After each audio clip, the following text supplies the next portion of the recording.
감사하신 아버지 하나님, 거룩한 안식일을 다시금 저희들에게 허락하셔서 이 귀한 시간의 성소로 저희를 인도하여 주시니 감사를 드립니다.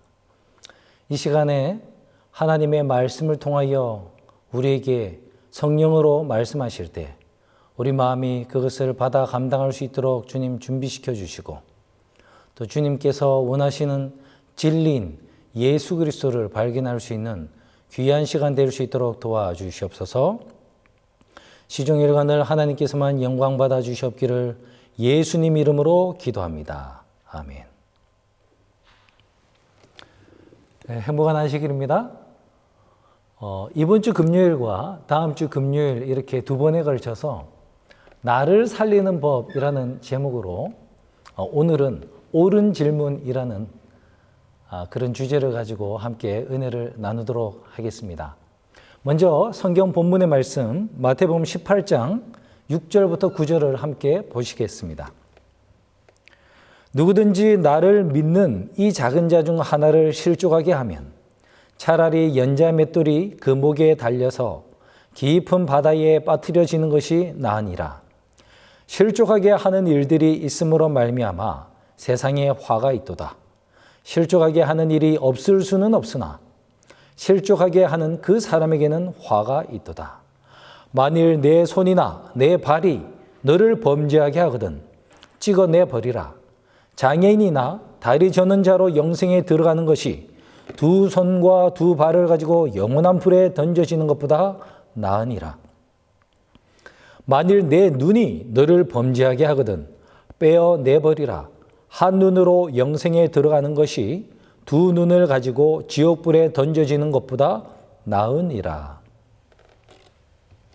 계속해서 예수님께서는 다른 사람을 실족하게 하는 것이 얼마나 위험한 일인지에 대해서 강조하고 계십니다. 지난번에 예수님께서는 누군가를 실족하게 하지 않기 위하여 하나님의 아들로서 성전의 주인으로서의 모든 권리와 또 그분의 자존심을 내려놓으시고 기꺼이 성전세를 내시는 그 모습을 바라보았습니다. 예수님께서 그렇게 몸소 모본을 보이시고 나서 이제 우리에게도 말씀하시는 것입니다. 이 지극히 작은 소자 한 사람도 절대로 실족해서는 안 된다. 만약에 너희의 손이 범죄를 저질러서 이 사람을 실족해 하게 된다면 차라리 그 손을 잘라버리도록 해라. 너희 발이 범죄를 저질러서 누군가를 실족하게 한다면 그 발을 잘라버리고 영원한 생명이 들어가는 것이 더 낫다. 만약에 너희 눈이 범죄를 하여 누군가를 실족해 자꾸 한다면 그 눈을 빼어버리고 천국에 가는 것이 더 낫다고 말씀을 하고 계시는 것입니다. 근데 여러분, 우리가 오늘 이 작은 자 중 하나, 우리가 절대로 실족해 하지 말아야 하는 이 작은 자 중에 한 사람을 생각을 해보려고 합니다. 물론 다른 모든 사람들이 포함이 됩니다. 근데 오늘은요, 제가 오늘 제목처럼 나를 살리는 법이라고 말씀드렸는데 이 작은 소자를 나라고 생각을 해보자는 것입니다. 여러분, 우리가 다른 사람을 다 구원했어요. 다른 사람 실족치 않게 하기 위하여 정말 노력하였고 또 그 사람들을 전도하기 위하여 열심히 노력했습니다. 그런데 정작에 내 자신이 구원을 받지 못한다면 여러분 얼마나 허무하겠습니까? 우리가 제7일 안식일 예수 재림교인으로 살아갑니다.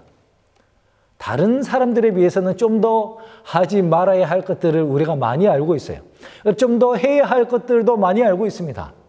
그렇게 살아갔는데 맨 마지막에 우리가 구원을 못 받는다면 얼마나 안타깝고 그 시간들이 정말 허송세월이 되겠습니까? 그러니 우리가 그 누구보다도 우리 자신을 살리는 것, 이 작은 소자, 나라는 이 소자를 실족해 하지 않는 것도 참으로 중요한 일이 될 것입니다.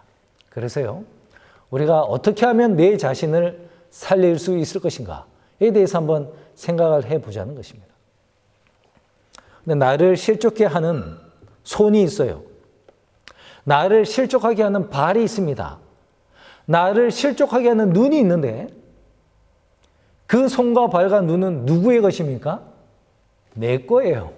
다른 사람 게 아니라 내 것입니다. 그래서 힘든 거예요. 내 거를 내가 자를 수 있습니까? 쉽지 않습니다. 여러분, 누군가가 졸린 사람을 깨워야 한다고 생각을 해보세요.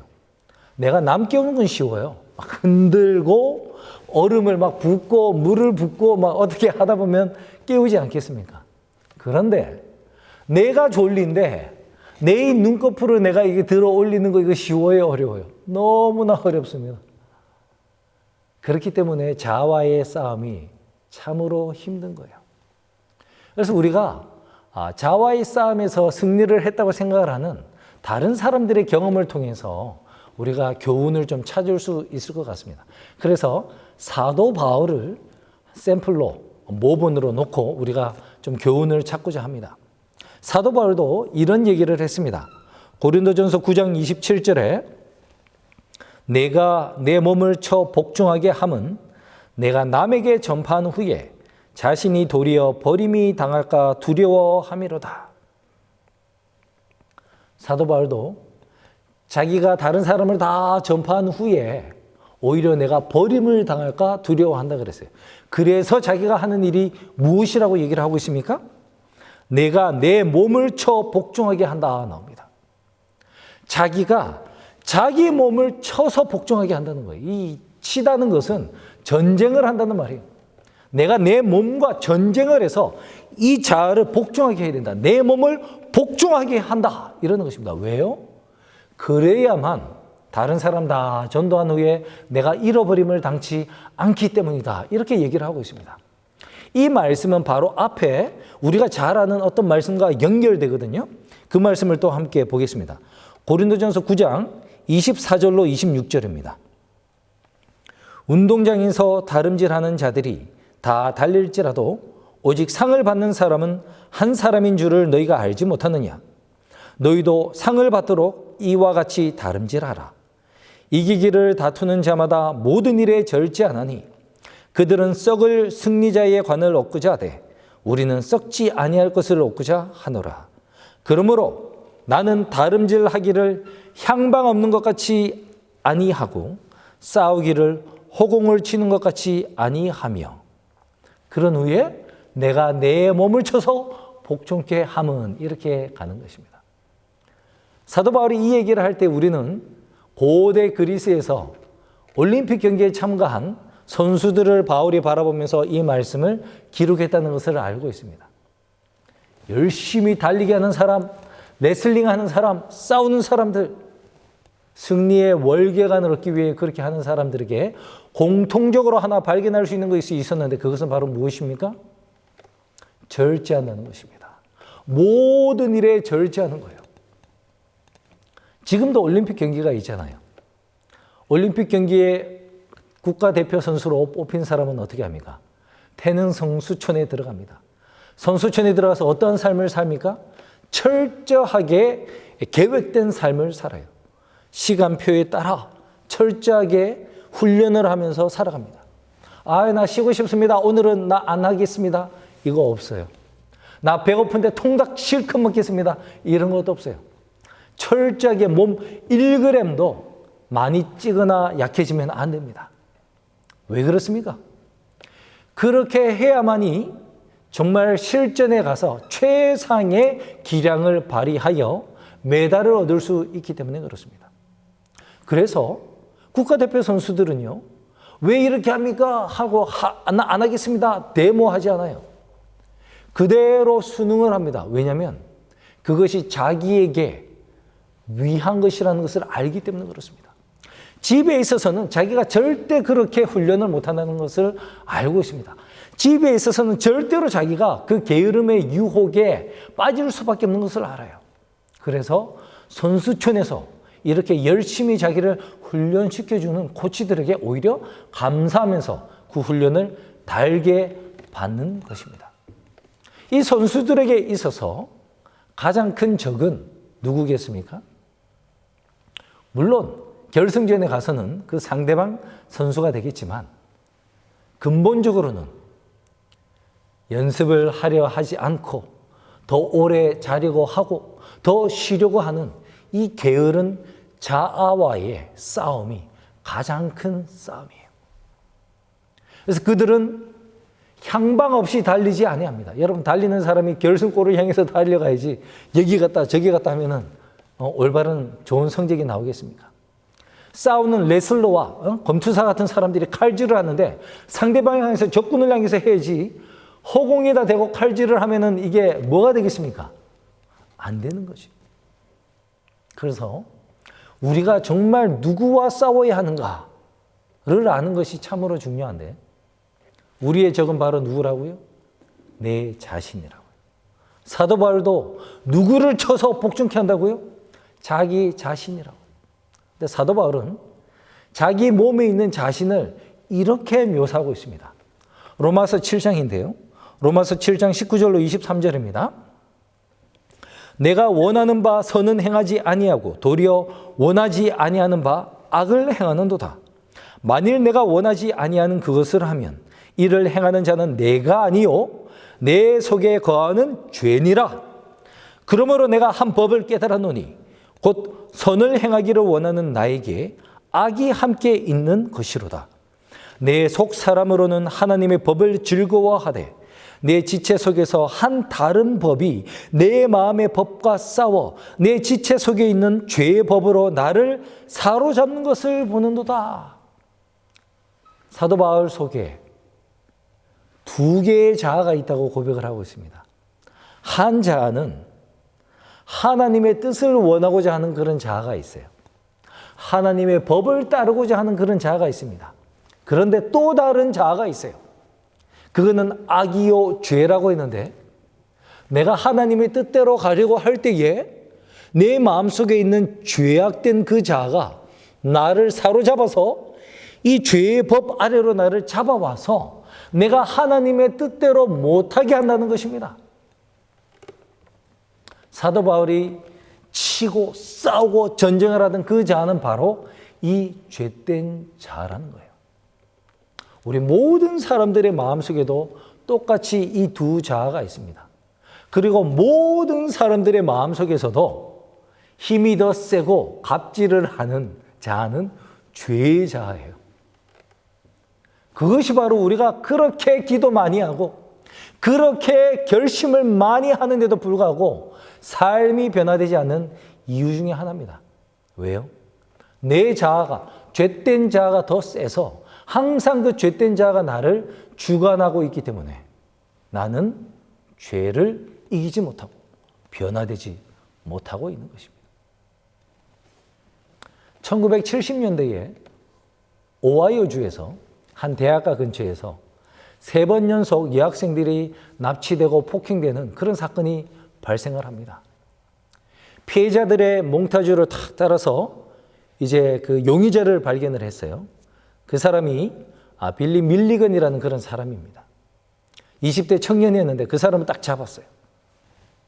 그랬는데 자기는 절대 안 했다고 하는 거예요. 근데 더 놀라운 거는요. 취조를 할 때마다 어떤 때는 이 사람이 어린 아이처럼 말을 하고 행동을 하고, 어떤 때는 여자처럼 행동을 하고, 어떤 때는 10대 소년처럼 말하고 행동하고, 어떤 때는 굉장히 무서운 남자처럼 말을 하기도 하는 것입니다. 어떤 때는 무슨 이상한 외국 발음을 하는 외국인처럼 말을 하고 행동을 하는 거예요. 그렇게 무려 서로 다른 인격이 24개가 나타나는 것을 발견하였습니다. 처음에는요, 변호사들도 이 사람 감옥에 안 가려고 연기 정말 잘한다 이렇게 생각을 했대요. 연기하는 것이다. 미친 척. 그런데 여러분, 연기를 24개의 인격체가 서로 한 말이 겹치지 않고 그 모습 그대로 이렇게 연기를 하는 것은 이게 자기가 지어내서는 그게 불가능하다는 겁니다. 너무 이 사람의 연기가 완벽했기 때문에 더 이상 연기가 아니라고 생각하게 되었어요. 그리고 결정적인 것은 이것입니다. 피해자들이 얘기를 하기를 자기를 폭행했던 그 사람의 눈이 막 이렇게 흔들리더라는 거예요. 셋 다 그렇게 얘기를 했습니다. 그런데 23개의 인격체에서는 눈이 흔들리지 않는데요. 그 중에 에이달라나라는 이름을 가진 레즈비언의 인격체가 딱 나왔을 때 눈이 막 흔들렸고요. 그 레즈비언 인격체는 내가 그 범죄를 저지른 사람이다 라고 고백을 하더라는 것입니다. 그래서 여러분, 법정에 가서 이게 어떻게 된지 아십니까? 배심원들이 뭐라고 했을까요? 무죄라고 했습니다. 무죄! 왜요? 범행을 저지른 것은 레즈비언 에이달라나라는 인격이지 이 사람은 아니라는 거예요. 그래서 감옥에 가지 않고 정신병원에 가서 치료받고 정상적인 삶을 살다가 죽었습니다. 이 영화 같은 이야기가 이 세상에 많이 일어나고 있습니다. 근데 여러분, 멀리 갈 필요도 없습니다.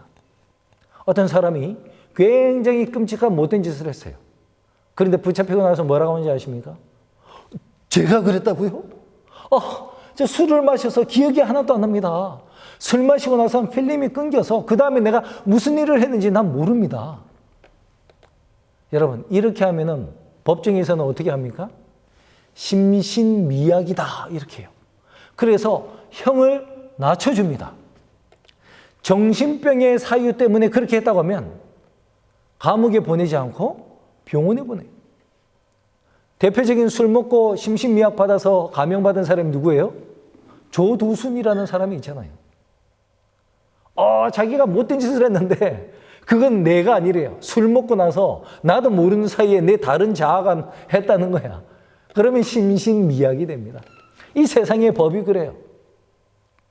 근데 여러분, 우리가 하나님 앞에 서서 우리가 그렇게 죄를 변명할 수 있을까요? 과연 하나님의 법도 심신미약이야 이렇게 해줄까요? 하나님, 이 세상의 법에는 술을 마셨거나 그래서 제정신이 아니고 했을 때 아니면 또 다른 인격적 정신분열증, 해리성 장애 때문에 다른 인격이 나와서 죄를 범했을 때는 감형을 하거나 죄를 용서를 해준답니다. 하나님, 제가 죄를 진 건 맞는데 그 죄를 진 거는요, 제가 진 게 아니라 제 속에 있는 또 다른 자아, 이 죄된 자아가 죄를 졌어요. 저는 안 하려고 했는데 그 죄된 자아가 죄를 저질렀기 때문에 심신미약을 저도 좀 참고를 받아야 되지 않겠습니까? 이렇게 말을 한다고 하면 우리 재판장 되시는 하나님께서 뭐라고 얘기를 하실까요? 그래, 나는 너의 그 힘든 점을 다 알고 있다. 그래서 내 사랑하는 아들 독생자 예수를 이 세상에 보내고 너희를 위하여 죽게 하지 아니하였느냐. 그리고 그 예수가 살아나서 성소에서 너희를 돕기 위하여 모든 제공하는 은혜와 성령을 베풀지 아니하였느냐. 너희는 그 능력을 가지고 그 도움을 가지고 과연 너희 속에 있는 죄된 자아와 싸우기 위하여 얼마만큼 노력하였느냐? 저 기도하고 노력했는데요.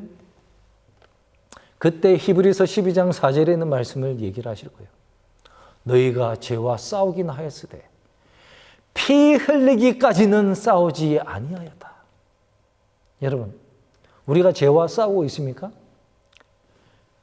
예수를 믿는 사람 치고 죄와 싸우지 않은 사람은 한 명도 없을 거예요.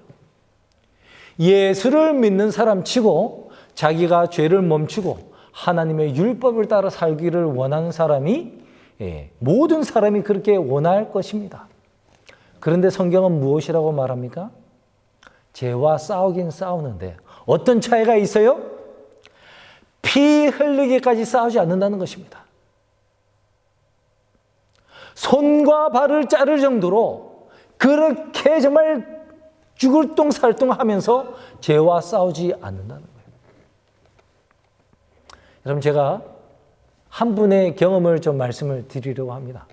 근데 그 분의 경험을 말씀드리기 전에 미리 제가 말씀드려야 하는 것은 제가 소개하는 이 분은 그게 올바른 방법이라고 제가 말씀드리는 게 아니에요. 왜냐하면 이분도 스스로 고백하기에 그거는 율법주의였다고 얘기를 하기 때문에 그거는 올바른 해법이 아닙니다. 그럼에도 불구하고 제가 이분의 이야기를 소개를 하는 것은 이 세상에는 누군가는 정말 죄를 이기기 위하여 이렇게 노력하는 사람이 있다. 정말 이토록 피 흘리도록 싸우는 사람이 있다는 것을 보고 정말 죄에 너무 쉽게 당하고 아무런 저항 없이 그냥 죄를 즐기는 듯이 사는 우리에게 경각심을 갖게 하고자 제가 그분의 소개를 하는 것입니다. 이분은 마르틴 웨버라는 우리 교회 목사님이에요. 이분이 아주 오래전에 재림교회 안에 있는 뜨거운 감자들, 핫포테이토 이 책을 써가지고 유명해졌습니다. 그리고 아주 최근은 아니지만 누가 진리를 말하는가라는 책을 쓰면서 또 우리 재림교회 안에 있는 서로 다른 구원관에 대해서 설명을 해주시기도 하였습니다. 이분이 그 책, 누가 진리를 말하는가라는 책에서 자기의 과거 율법주의에 빠졌던 경험을 잠시 소개를 하고 있습니다. 그분이 어렸을 적에는 굉장히 뭐 하지 말고 율법을 지켜야 되고 이런 율법주의 환경 아래에서 자라났다고 해요. 자기가 어릴 때 굉장히 뚱뚱했다고 하는데 한 번은 교회 선생님이 자기 부모님에게 어머니 마르틴이 너무 뚱뚱한데 살을 빼지 않으면 천국에 가지 못할 수도 있습니다. 이렇게 편지를 했다는 거예요. 절제를 못하니 절제 못하는 건 죄다. 이렇게. 그러다가 이분이 대학교 가서 예수님을 발견하고 그가 이제 신학과로 전과를 해서 목사님을 하기로 하던 때였습니다. 그때 메릴랜드에서 청년들을 위한 한 야영회가 있었다고 해요. 그래서 그 야영장에 참석을 했습니다. 그 야영장에 이제 강사가 중요한데 이 강사가 그냥 목사님이 아니라 자급 선교원을 운영하는 시골 생활하는 그런 장로님이 온 거예요. 여러분 대충 분위기 아시죠?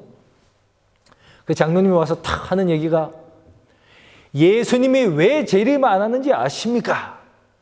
우리가 아직 품성의 완전을 이루지 못했기 때문에 예수님이 재림을 하지 못하고 있는 것입니다. 여러분 생각을 해보십시오. 우리가 어릴 때 먼지가 나고 흙이 막 떨어지는 그런 신발을 신고 부엌을 계속 뛰어다닌다고 하면 우리 어머니는 빗자루를 들고 부엌에서 계속 그 쓰레기를 치우느라 부엌을 떠나지 못하지 않습니까? 그런 것처럼 우리가 이 세상에서 계속 죄를 짓고 있기 때문에 우리 예수님께서는 그 짓는 죄를 뒤치닥하시는, 즉 죄 용서하시는 일을 멈출 수가 없는 것입니다. 그래서 예수님께서 아직도 지성소에서 나오지 못하고 있는 것입니다. 그러니 우리가 품성의 완전을 이루는 것이 가장 중요합니다. 말씀이 그래서 하잖아요. 그쪽 완전론 들으면 처음에 들으면 막 이렇게 마음이 뜨거워지고 막 이렇게 됩니다. 이분이 그렇게 된 거예요. 그래가지고 이제 대학에 딱 왔더니 모든 게 다 마음에 안 드는 거예요. 아니 어떻게 삼육대학이 콜롬비아 삼육대학을 다녔다고 하는데 삼육대학이 어떻게 이렇게 경쟁심을 유발하는 스포츠를 하라고 할 수가 있는 거지? 하면서 자기는 스포츠를 다 그만뒀습니다. 그리고 유혹에 빠진다고 데이트하던 여학생과도 헤어졌습니다. 데이트도 안 해.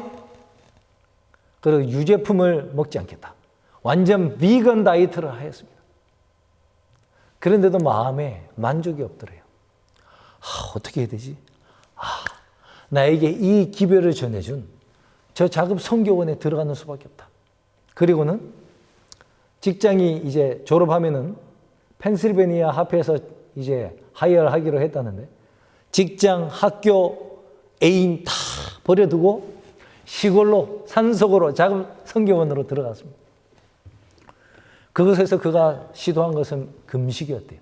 원래 작은 선교원에서는 하루에 이식만 했다고 합니다. 이식을 하는 상태에서도 금식을 했어요. 그 해에 땡스기빙이 되었대요. 땡스기빙이 되니까 시골 생활 하시는 분들도 푸짐하게 이제 음식을 이제 준비를 했는데 이 목사님은 저 많은 양의 음식이 내 위로 들어가면 그 내 위로 힘들게 해서 이 육신의 죄를 범하게 하는 것이다 하면서 자기는 땡스기빙 만찬을 안 먹겠다고 산에 기도하러 갔다는 것입니다. 그런 식으로 했는데도 마음속에는 여전히 양심의 가책이 느껴지는 거예요. 하나님, 도대체 내가 뭘 어떻게 해야 됩니까? 내가 정말 다 버리고 와서 금식도 하고 이렇게 사는데 왜 나는 완전하게 되지 않는 것입니까? 그때 머릿속에 예수님께서 밤새도록 기도하셨다는 것이 떠올랐대요. 옳거니 바로 이거구나. 그래, 생각을 해보니까 여러분, 잠자는데 우리가 7, 8시간을 쓰잖아요. 그 많은 시간 동안 기도하면 얼마나 변화가 되겠습니까? 예수님은 잠을 자지 않고 기도하셨기 때문에 죄를 이기고 완전해지셨고 우리는 제자들은 그 시간을 잠을 잤기 때문에 변화되지 못하고 죄를 이기지 못하는 것이다. 그래, 잠을 자지 말아야 되겠다. 근데 스스로도 궁금해서 물어봤대요. 아니, 사람이 잠을 안 자고 살 수 있을까? 그때 자기는 성령의 음성이라 생각했죠. 들리는 음성은 믿는 자에게는 능치 못할 일이 없느니라. 그래, 할 수 있어. 그래서 그날 밤부터 침낭을 탁 매들고 산속에 올라가서 기도를 했답니다. 근데 여러분, 기도해 보신 분은 아시겠지만 안 하다가 갑자기 오래 하려면 한두 시간 하면 더 이상 할 기도가 없어져요. 무슨 얘기를 해야 되지? 그래서 하나님한테 하나님, 제가 기도 대신에 성경 연구로 대체를 하겠습니다. 자기는 철학 기도를 하겠다 해놓고 더 이상 할 기도가 없으니까 성경 연구로 기도를 대체하겠다 해가지고 방에 들어왔대요. 방에 오니까 얼마나 졸립니까? 이 잠이 탁 들면은 이래갖고 막 찬물로 목욕을 하고 앉으려고 하다가 어떻게 자기도 모르게 한 2-3시간 자고 나면 양심의 가책을 느끼고 내가 잤다고 자책을 하고 그렇게 여러 달을 살았대요. 여러분, 몰골이 어땠습니까? 완전히 빼짝 마른 그런 사람이 됐대요. 교통사고로 죽을 뻔한 것이 여러 번이고 거기 시골 생활하는 분들이 다 이 말틴 목사님에게 형제, 당신이 하는 것은 율법주의야. 이건 너무나 심한 극단이야. 화이잠에도 충분히 잠을 자라고 했단 말이야. 그러면 또 이 사람은 얘기를 하는 것입니다. 아니, 장로님들은 지역교회 목사님들이 증언의 말씀을 따라 살지 않는다고 그렇게 정죄를 하셔놓고는 지금 이 증언의 말을 보십시오. 예수님께서 밤새도록 기도하신 것을 우리도 모본을 따라 해야 된다고 증언의 말씀에 얘기를 했는데 왜 그 증언을 따르지 않으면서 말씀대로 살라고 하는 저에게 이래라 저래라 이런 얘기를 하십니까? 막 하면서 자기가 오히려 다 얘기를 막 했다는 거예요. 여러분, 그렇게 금식하고 잠 안 자고 기도하고 한 이 목사님이 결국 어떻게 되었을까요? 결국에는 자기의 그 인간의 노력으로 하려고 했던 그 모든 것들이 율법주의라는 것을 깨닫게 되었습니다. 그리고 인간이 무엇을 한 것으로 의롭게 되고 완전케 되는 것이 아니라 나를 위하여 예수님이 하신 일이 더 중요하다는 것을 깨닫게 되고 믿음으로 말미암아 의를 깨닫고 그가 나오게 됐대요. 그런데 여러분, 신기한 거는요. 이 재림교회 목사님이 율법주의에 빠져서 그렇게 완전주의에 빠져서 하려고 했던 그 모든 일들을 중세시대의 천주교회의 수도승들이 다 이미 했다는 것입니다. 그 대표적인 사람이 말틴 루터입니다. 말틴 웨버가 인간관계를 다 끊어버리고 산속으로 들어갔죠. 수도사들도 인간관계를 다 끊고 독신으로 수도원에 들어와서 삽니다. 웨버 목사가 정말 금식을 많이 했는데 수도사들도 금식 엄청 많이 해요. 밤에 잠을 안 자고 밤새도록 기도를 했는데 수도사들도 그렇게 기도를 했어요. 루터가 고백하기를 정말 사람의 행위로 구원을 받을 수 있다면 자기가 구원을 받을 수 있는 첫 번째 사람이었을 것이다. 그토록 자기는 철저하게 규범을 따르고 고행을 하고 노력을 한 사람이라고 합니다. 근데 여러분, 루터가 그래서 어떻게 됐습니까? 아, 이러니 나는 완전하다. 나는 죄 없다. 이제 구원을 이뤘어 하고는 만족하고 수도원을 나왔습니까? 아니죠. 의인은 오직 믿음으로 말미암아 살리라. 이 말씀을 듣고 자기가 하던 일이 다 속절없는 짓임을 깨닫고 정말 예수님을 또 발견한 다음에 그도 수도원을 나오지 않았습니까?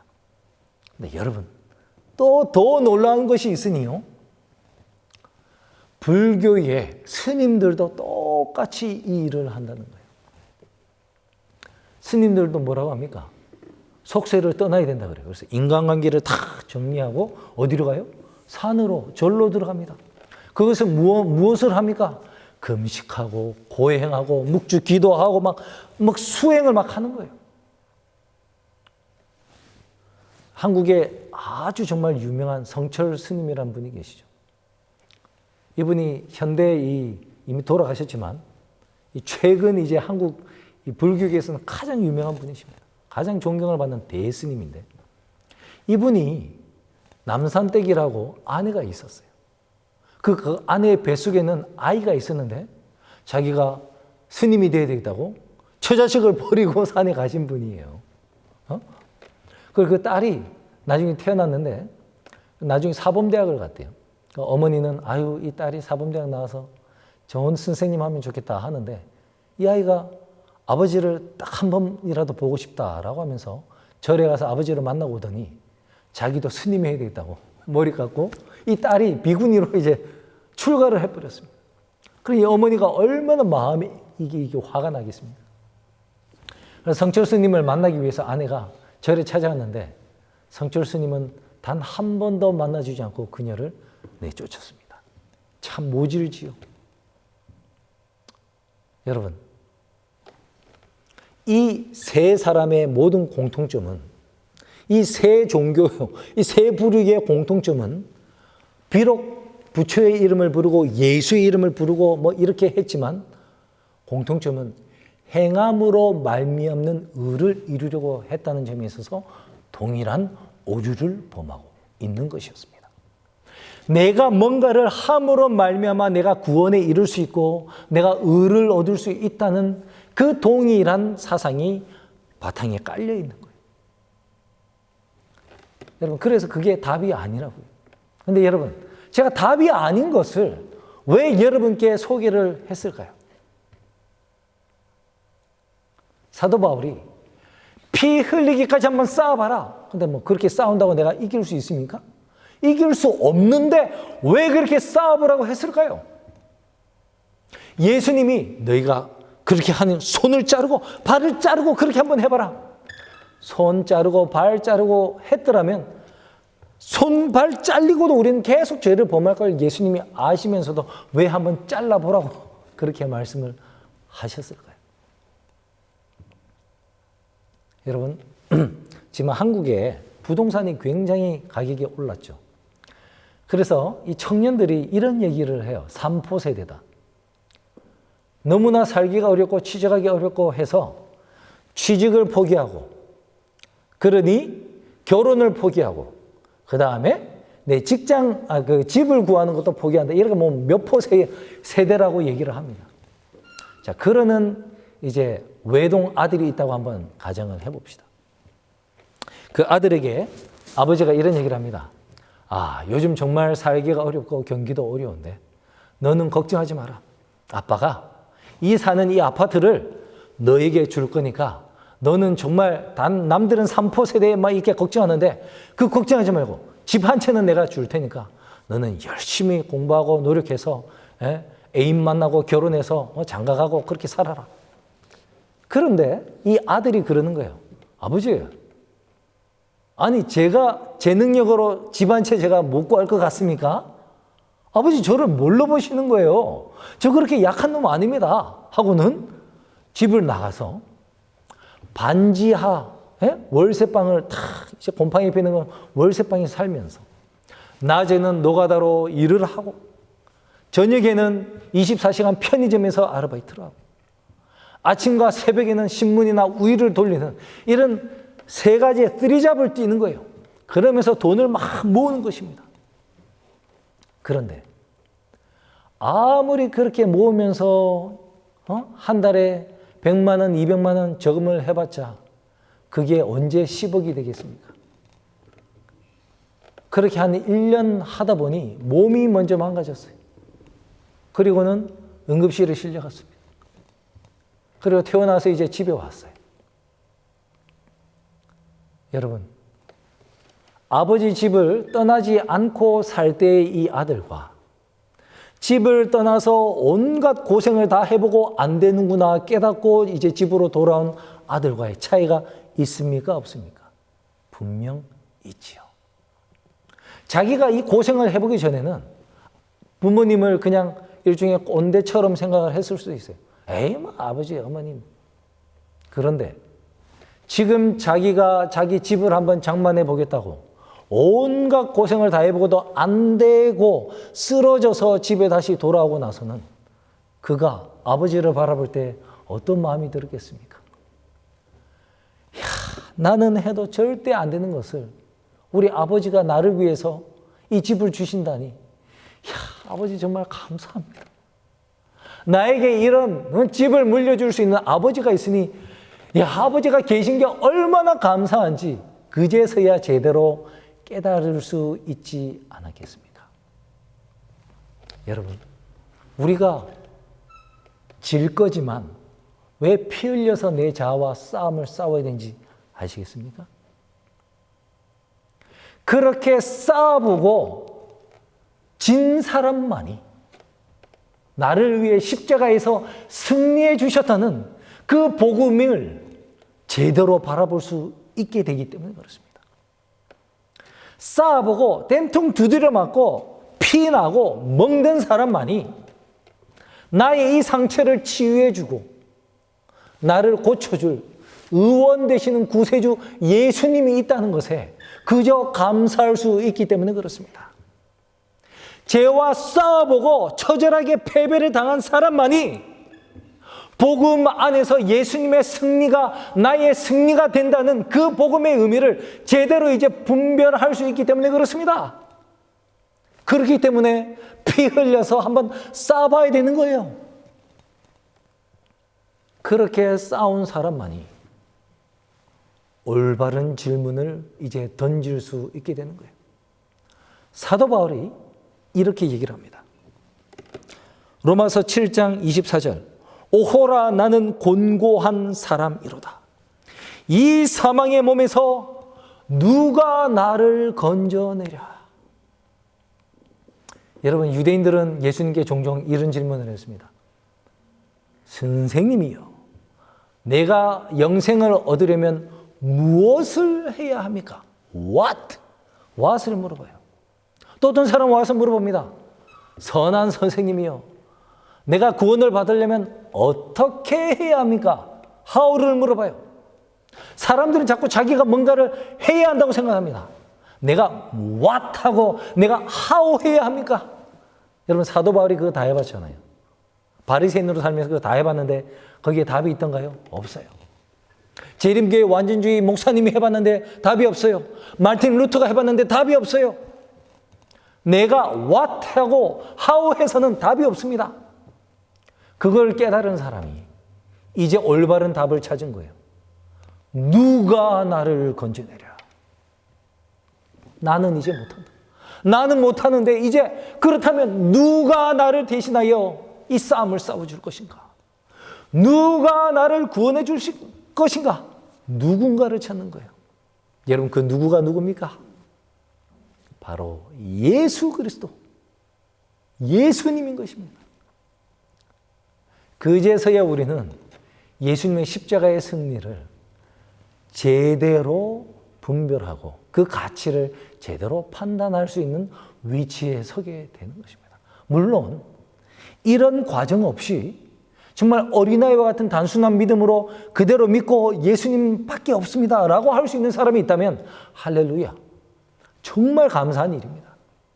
그런데 만약에 그렇지 않다고 한다면 정말 피 흘려서 한번 싸워보시는 경험을 하는 것도 여러분에게 큰 도움이 될 줄이라 생각을 합니다. 우리가 그렇게 누군가를 찾을 때 예수님을 만나게 될 것이고, 내가 할 수 있는 일이 전혀 없게 나의 모든 것을 포기하고 예수님께 나아갈 때 우리가 요즘 교과 공부에서 배우는 새 언약이 우리에게 성취되는 거예요. 성령의 새 법이 내 마음판에 하나님의 율법을 새겨주십니다. 육신이 연약하여 할 수 없던 그것을 이제는 성령께서, 생명의 성령의 법이 죄와 사망의 법에서 우리를 해방시켜 주는 거예요. 그래서 죄의 법이 예전에는 나를 막 사로잡아갖고 나를 이겼는데 이제는 죄의 법보다 더 강한 성령의 법이 내 몸에 거하셔서 나의 죄된 자와 싸우셔서 그 자를 쳐서 복종케 함으로 말미암아 우리가 드디어 하나님의 뜻을 이룰 수 있는 그런 사람으로 변화될 수 있다는 것입니다. 여러분, 아무쪼록 저와 여러분의 삶에서 오직 예수 그리스도, 이 믿음만을 정말 변치 않고 이 진리를 빨리 발견하신 후에 우리 예수님께서 약속하신 그 새 언약의 성취를 우리가 경험하게 되기를 간절히 바랍니다. 생명의 성령의 법이 우리의 죄된 자아를 때려서 전쟁하여 싸워 이겨서 복종케 하는 그 경험을 우리 모두가 하게 되기를, 그 날이 빨리 오게 되기를 진정으로 바라보는 것입니다. 우리 이제 다음 주 금요일에는 미리 광고 드린 것처럼 이제 그러면은 그 이후에는 우리가 어떠한 삶을 사는 것이 나와 싸워서 이기는 것인가에 대해서 한번 말씀을 나누겠습니다. 다음 주에 또 다시 한번 만나 뵙겠습니다. 감사합니다.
기도하겠습니다. 아버지 하나님, 우리가 스스로 이길 수 없는 이 싸움을 우리를 대신하여 십자가에서 피 흘리기까지 싸우셔서 우리는 비록 넘어졌지만 우리가 넘어진 곳에서 일어나시고 승리하여 주신 예수님이 있음으로 인해 감사를 드립니다. 예수님이 이루신 그 모든 완전과 순종이 믿음으로 나의 완전과 나의 순종이 되게 해주신다는 그 약속으로 인해 감사를 드립니다. 이제는 그날 이후로 우리와 세울 새 언약을 마련해 주시고 성령으로 말미암아 우리 마음과 우리 생각에 하나님의 율법을 기록해 주신다는 그 약속을 주심으로 말미암아 이제는 맨날 죄된 자에 지던 우리가 생명의 성령의 법으로 말미암아 싸워 이길 수 있다고 약속해 주셨으니 감사를 드립니다. 주님, 우리가 그 승리의 날을 빨리 경험하고 싶습니다. 주님, 우리 있는 모습 그대로 죄된 자에 치여받고 상처 입은 정말 넉다운된 이 상태 그대로 주님께 나아가오니 주님 우리를 받아주시고 이런 우리를 변화시켜 주셔서 승리하는 사람으로 일으켜 세워주시옵소서. 우리를 위해 십자가에서 승리하여 주신 우리 구세주 예수님 이름 받들어 감사하며 기도합니다. 아멘.